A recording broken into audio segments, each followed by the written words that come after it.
In this video, I explain two type of piston pump. First one is the stationary cylinder radial piston pump and second one is the rotating cylinder radial piston pump. So first we understand the stationary cylinder radial piston pump. So according to the name, we can understand that in this radial piston pump, cylinder are stationary, then it is called as the stationary cylinder piston pumps.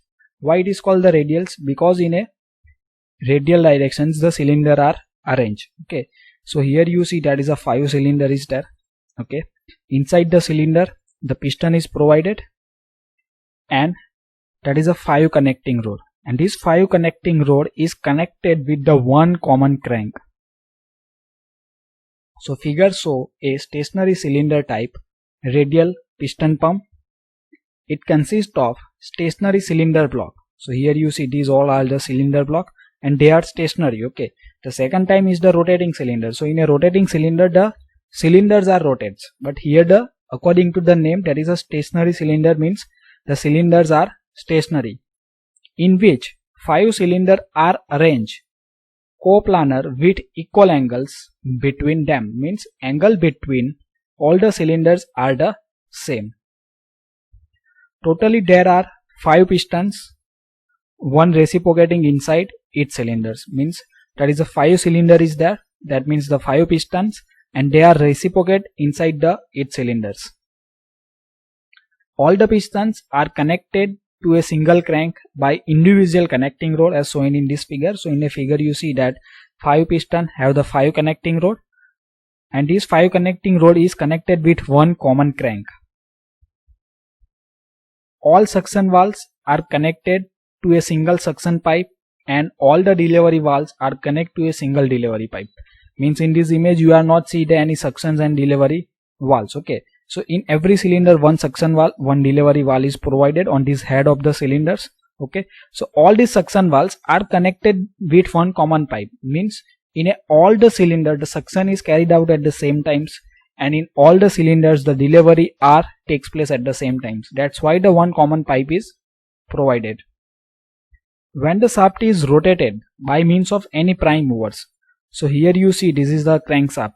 Okay, here the shaft on which the crank is mounted.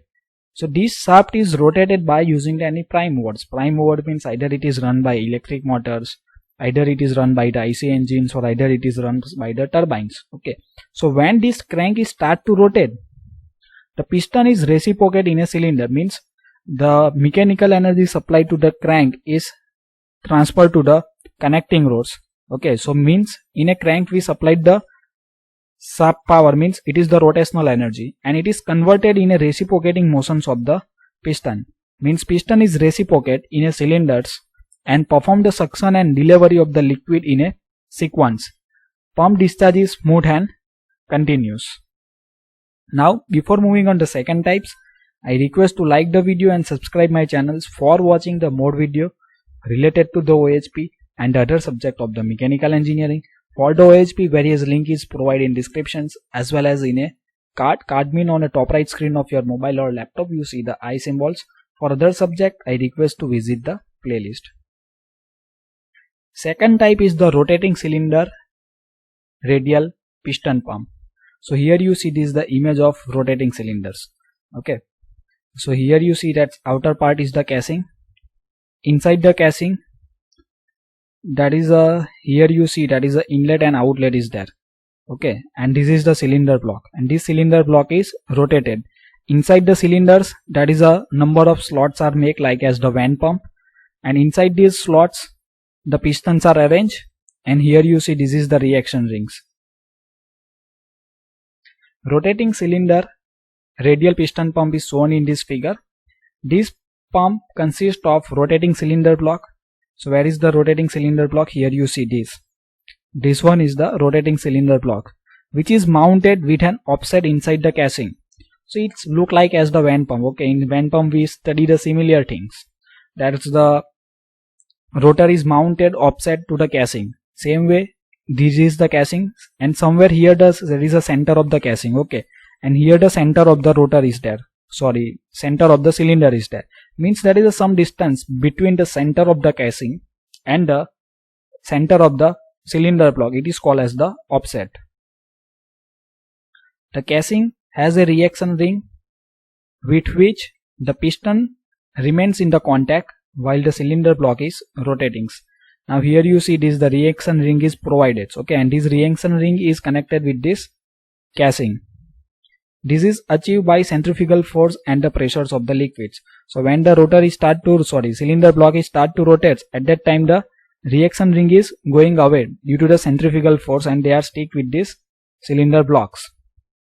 The pistons are assembled inside the radial boards of the cylinder blocks.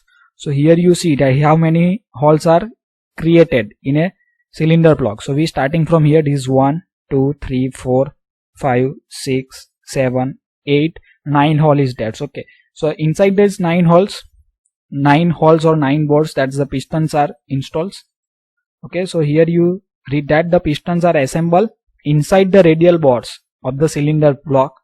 Inlet port and outlet ports are located at the centers of the cylinder block.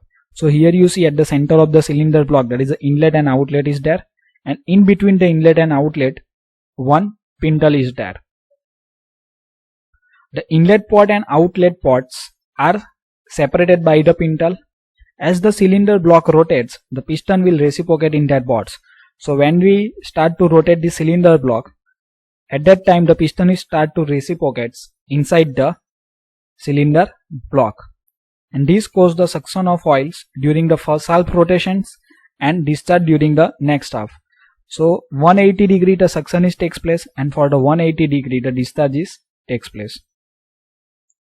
There are 8 to 12 number of such boards which are continuously performing the suctions and discharge in a proper order.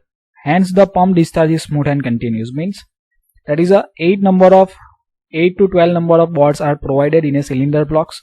Okay, that is a different according to these requirements, and which are continuously performing suction and discharge in a proper orders. Hence the pump discharge is smooth and continuous. So thank you for watching this video. If you learn something, then like the video and subscribe my channels for watching the more video related to the OHP as well as the other subject of the mechanical engineering, and share with your friends.